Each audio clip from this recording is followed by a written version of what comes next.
Hallelujah. सभी को जय मसीह की। मैं परमेश्वर का धन्यवाद करती हूँ इस सुंदर समय के लिए।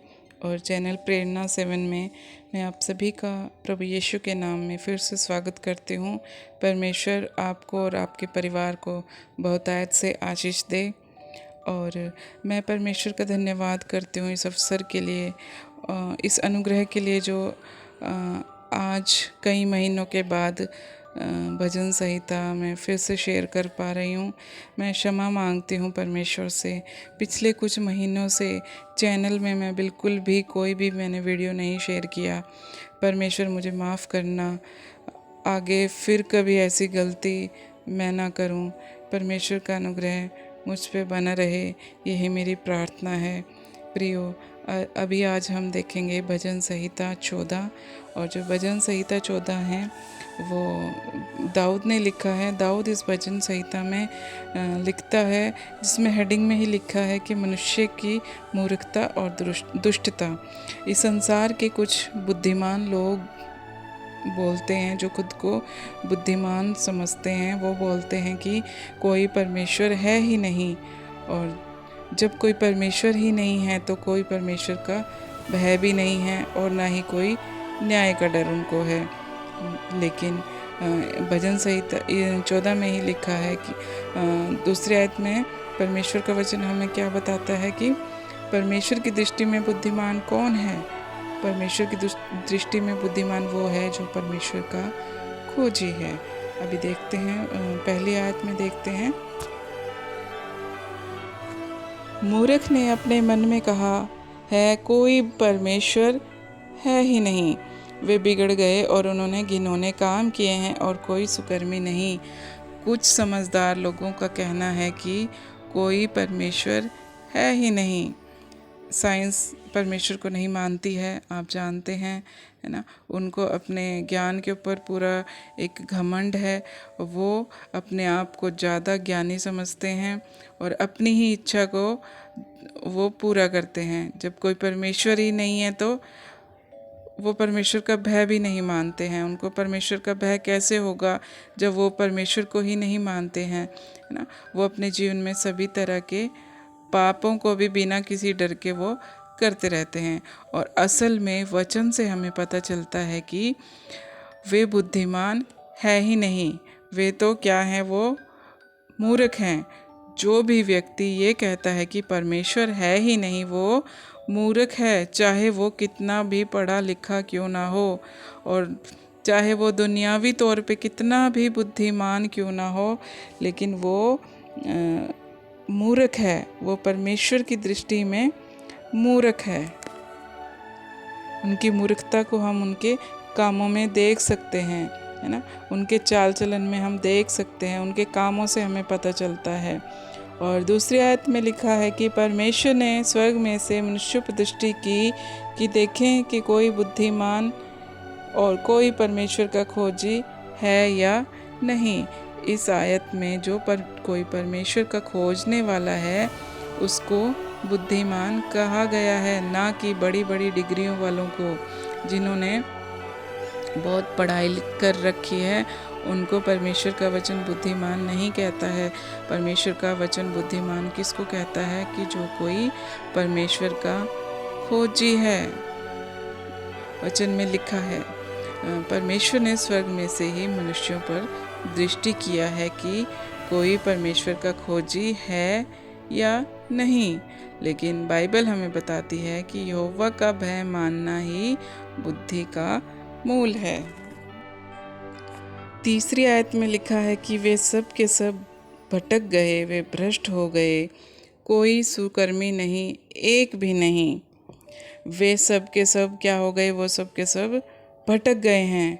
कौन?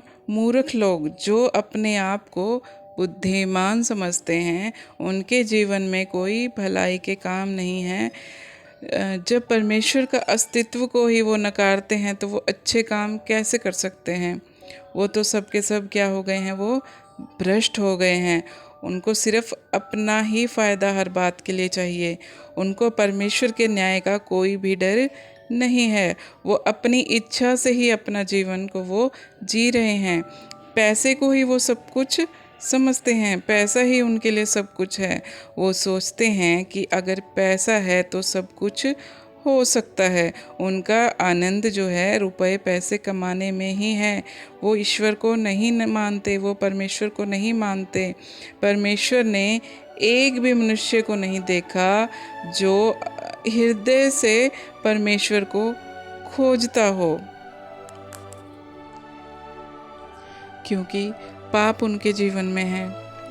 आदम से जो पाप चलता आया है पीढ़ी दर पीढ़ी, उसी पाप की वजह से वो परमेश्वर से दूर हुए हैं। और एक भी व्यक्ति ऐसा नहीं है जो परमेश्वर को खोजता हो। और चौथी आयत में लिखा है कि क्या किसी अनर्थकारी को कुछ भी ज्ञान नहीं रहता, जो मेरे लोगों को ऐसे खा जाते हैं जैसे रोटी और परमेश्वर का नाम नहीं लेते। जो लोग पाप में जीवन बिता रहे हैं, अपने आप को बहुत ज्ञानवान समझते हैं, वे परमेश्वर के न्याय से नहीं डरते, क्योंकि उनकी दृष्टि में तो कोई परमेश्वर है ही नहीं। जब कोई परमेश्वर ही नहीं है तो न्याय कैसा। वे लोग परमेश्वर को मानने वालों की भी हंसी उड़ाते हैं, उनको वो मूर्ख समझते हैं। असल में वचन के अनुसार परमेश्वर को मानने वाले, खोजने वाले को बुद्धिमान कहा गया है। लेकिन कुछ ज्ञानवान लोग घमंड में आकर मूर्खता करते हैं और दुष्टता करते हैं और कहते हैं वो धर्मी जन के ऊपर अत्याचार भी करते हैं और बड़े आनंद के साथ। जैसे रोटी को खाया जाता है भूख लगने पर, उन्हें लगता है कि साधारण बात है ये तो, है ना, कि क्योंकि वो परमेश्वर से डरते ही नहीं हैं, उनको परमेश्वर का कोई भय ही नहीं है, तभी वो दीन लोगों के ऊपर वो अत्याचार भी करते हैं, उनकी हंसी ठट्ठा भी करते हैं। धर्मी जन को वो अपनी तरफ से पूरा दबा के रखते हैं। 5वें वचन में लिखा है कि वहाँ उन पर भय छा गया, क्योंकि परमेश्वर धर्मी लोगों के बीच में निरंतर रहता है। परमेश्वर का वचन कहता है कि परमेश्वर हमेशा धर्मी लोगों के बीच में रहता है। धर्मी कौन? जो भजन संहिता 1 में लिखा गया है। भजन संहिता 1 में बताया है कि जो लोग परमेश्वर की व्यवस्था पर ध्यान लगाए रखते हैं और ना ही पापियों के मार्ग में खड़ा होते हैं, और जो परमेश्वर के भय में रहकर जीवन बिताते हैं। प्रियो, पापियों का मार्ग तो हमें मिलेगा, लेकिन वचन हमें क्या कहता है कि हमें उसके पापियों के मार्ग में हमें खड़ा नहीं होना है ना, उनके बीच में हमें खड़ा कभी नहीं होना है। परमेश्वर का वचन हमें साफ साफ कहता है कि ना पापियों के मार्ग में खड़ा होता है। जो वही व्यक्ति धर्मी है, जो परमेश्वर के भय में रहकर जीवन जी रहा है, उनके बीच में परमेश्वर हमेशा रहता है। और दुष्ट लोग जब सताते हैं, वो अपने अंदर आए हुए डर को इग्नोर करते हैं। परमेश्वर तो जाहिर करता है पर वो इग्नोर करते हैं। 6 आयत में लिखा है कि तुम तो दीन की युक्ति की हंसी उड़ाते हो, परंतु यहोवा उसका शरणस्थान है।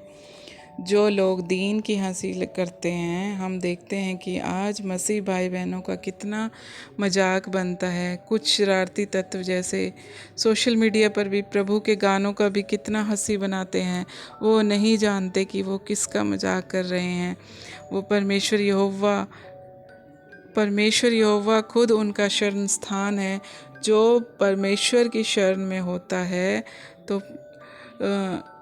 तो लोग चाहे कुछ भी करें, चाहे कितना भी मजाक बनाएं, चाहे कितनी भी निंदा करें, मसीह कभी नहीं घबराता है। एक सच्चा मसीह जो होगा, प्रभु के भय में जो रहता है, वो कभी नहीं घबराएगा और ना ही संसारिक लोगों की तरह उनका विरोध करता है, क्योंकि एक मसीह को पता है कि परमेश्वर है, वो सब कुछ देख रहा है, वो परमेश्वर पर ही सब कुछ छोड़ देता है।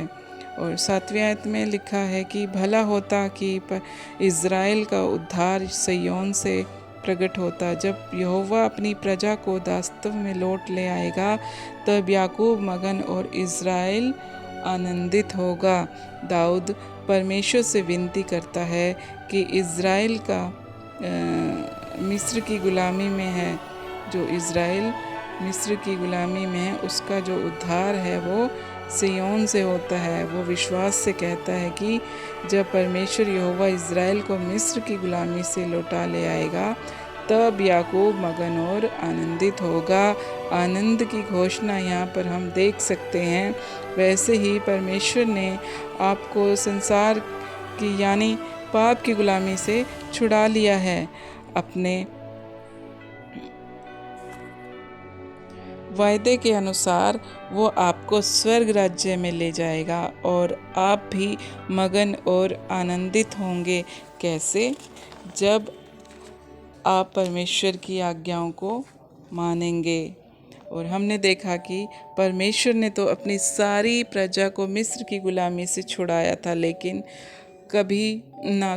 सभी कनान देश में नहीं पहुंच पाए थे, क्योंकि वो कुड़कुड़ाते थे, परमेश्वर की बात को नहीं मानते थे।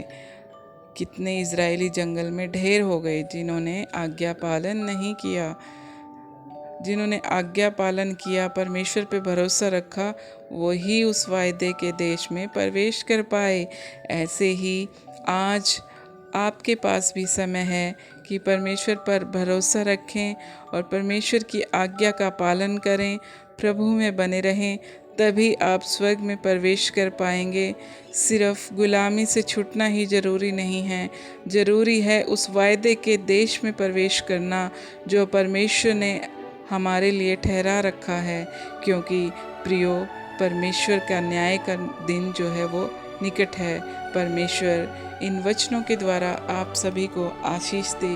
सभी को जय मसीह की। हालेलुया।